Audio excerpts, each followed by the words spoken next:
अस्सलामुअलैकुम everyone, I hope you guys are doing well. मैंने और मेरी दोस्त ने मिलकर एक प्लान बनाया था कि हम अपनी अपनी अम्मी को लेके कल्ले शरीफ जाएंगे।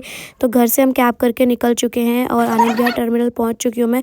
पर आनंद विहार टर्मिनल पहुंचने से पहले मेरी भाभी का मूड ख़राब हो चुका था ट्रैफिक की वजह से। ये बहुत ज़्यादा सफोकेशन फील कर रही थी। मैंने और मेरी दोस्त ने लास्ट मंथ ये प्लान बनाया था कि इंशाल्लाह हम अपनी फैमिली को कलर शरीफ ज़रूर लेके जाएंगे। तो हमने कोशिश करी कि हम जितना ज़्यादा पैसा ट्रैवल में बचा सकते हैं बचाएं। पर पर्सन 80 रुपीज़ की टिकट लेके हम पहुंच चुके थे रुड़की। यहाँ तक पहुंचना इतना आसान नहीं था। पर पर्सन 80 रुपीज़ टिकट में, वो भी जनरल डब्बे में, पूरी फैमिली के साथ ट्रैवल करना। बट वो कहते हैं ना, सफ़र खूबसूरत है मंजिल से भी। रुड़की पहुंचते ही मुझे इतनी गंदी नींद आ रही थी। मैंने ऑटो वाले भैया को बोला जल्दी होटल के पास लेके चलो। होटल में आके रूम चेक किया। रूम नीट एंड क्लीन था। अयान को भी पसंद आया तो हमने 2 रूम बुक कर लिया क्योंकि हमारी फैमिली बड़ी थी। तो जल्दी जल्दी चेक इन किया और हम चले गए उबले वनडे खाने के लिए, और कोई ऑप्शन नहीं था। हम नेक्स्ट मॉर्निंग उठे लेट थे, जल्दी जल्दी काजल लगाया, लिपस्टिक लगाया और तैयार हो गई क्योंकि दरगाह पे जल्दी जाना चाहिए क्योंकि भीड़ होती है और वैसे भी आज फ्राइडे था। तो जल्दी जल्दी रूम लॉक करके हम शॉर्टकट लेके दरगाह की तरफ निकल गए। एंड माशाल्लाह जब हम मेन मार्केट में पहुंचे, यहाँ की रौनक देख के तो मज़ा ही आ गया। सबसे पहले पेट पूजा, फिर कोई काम दूजा। हमने जल्दी जल्दी खाना खाया, फिर मार्केट एक्सप्लोर किया।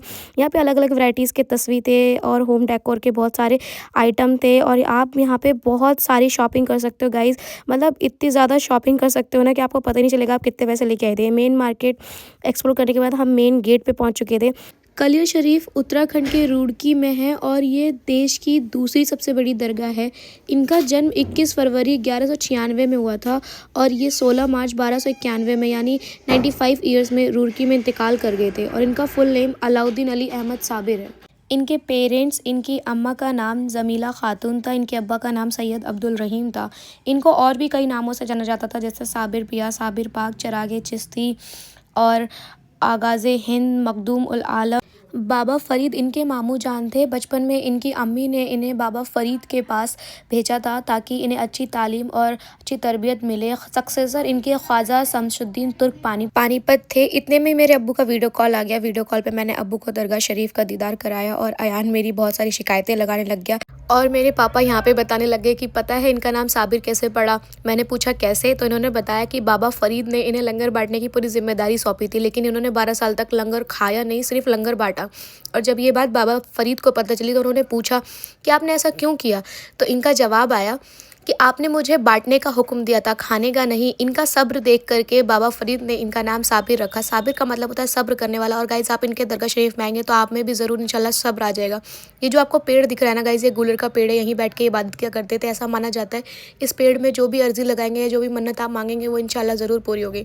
फिर हम दरगाह शरीफ से निकल चुके थे। अयान को खिलौना लेना था, मम्मी को ये मीठी वाली रोटी लेनी थी। आई डोंट नो इसको क्या कहते हैं, बट ये बहुत ज़्यादा टेस्टी लग रही थी खाने में। पास में ही एक मज़ार शरीफ थी झाड़ू वाले बाबा की, तो हम वहाँ भी चले गए चिरागी चलाने के लिए। और अनफॉर्चुनेटली हम यहाँ से बहुत जल्दी में निकले थे क्योंकि हमें दिल्ली पहुँचना था टाइम पे। अयान अभी बहुत छोटा है तो इसे नज़र भी बहुत ज़्यादा लगती है, तो यहाँ पे इसकी नज़र उतारी जा रही है। और हम झाड़ू वाले बाबा की दरगाह से निकल चुके हैं। चेकआउट कर दिया हमने होटल से और हमने यहाँ पर ले लिया है ऑटो। ऑटो लेते ही हमें रास्ते में ये रिवर दिखा। आई डोंट नो इस रिवर को क्या कहते हैं, आई थिंक गंगा है ये। आप मुझे कमेंट बॉक्स में ज़रूर बताइएगा। और हम पहुँच चुके हैं स्टेशन पर। यहाँ के पता चला हमारी ट्रेन लेट है। फिर हम गए टिकट घर, यहाँ से हमने टिकट लिया और फिर हम वापस आ गए। इतने में हमारी ट्रेन भी आ गई। पर पर्सन 80 रुपीज़ टिकट थी, जनरल टिकट थी हमारे पास। तो हम जैसे तैसे एडजस्ट हो गए। क्राउड बहुत ज़्यादा था, सभी लोग दिल्ली जा रहे थे।